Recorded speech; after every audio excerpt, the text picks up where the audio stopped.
Nearly half of Ethiopian immigrant families in U.S. receive government aid. Nearly half of Ethiopian immigrant households in the U.S. receive government assistance, Trump shared data shows.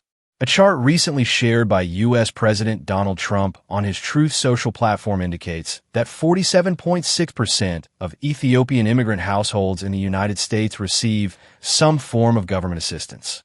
The chart is part of a broader dataset titled Immigrant Welfare Recipient Rates by Country of Origin, which lists welfare participation rates for immigrants from around 120 countries and territories living in the U.S.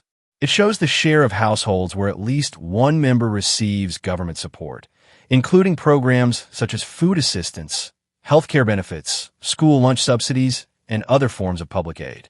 According to the data, Ethiopian immigrants rank in the middle of the list with 47.6% of households receiving at least one type of public assistance. Other countries featured nearby in the rankings include Jordan and Libya, both at 47.8%. and Rwanda at 47.1%. Critics of the Trump administration's presentation argue that the numbers may be misleading because the definition of welfare recipient used in the chart includes any household with at least one member receiving any government benefit, even if the family as a whole is employed. For example, if a child qualifies for free school lunches or Medicaid, the entire household is counted as receiving welfare. Legal experts and community advocates have responded to the data with concern. Molulam Getachew, a U.S.-based legal professional who has closely watched the issue, wrote on social media that while the figures are not positive, they should prompt constructive discussion rather than punitive policy. He said that, "It is not good news that so many Ethiopian immigrants are on welfare. This could influence future immigration policy toward Ethiopian nationals.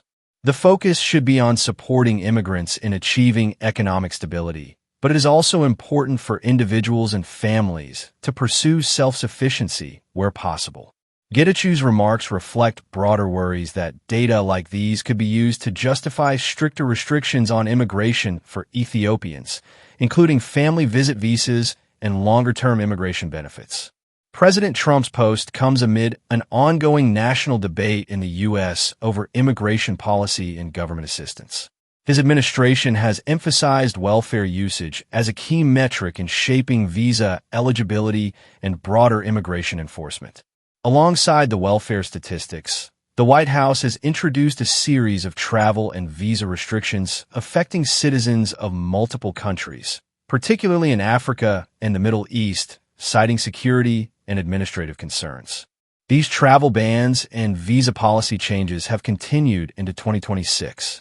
Trump's focus on welfare dependency has also intersected with his political rhetoric. He has frequently criticized immigrant communities, including Somali Americans, and framed public benefit usage as a major issue in U.S. immigration policy debates. These remarks have been controversial and met with resistance from immigrant rights groups and policy analysts, who argue that immigrants overall contribute significantly to the U.S. economy and, on a per capita basis, often use fewer benefits than U.S.-born citizens. It's important to note that federal welfare participation statistics can be complex.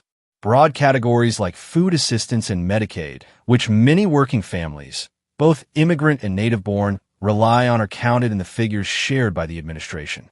Because of this, experts caution against interpreting the data as indicating that nearly half of Ethiopian immigrants are entirely economically dependent on government support.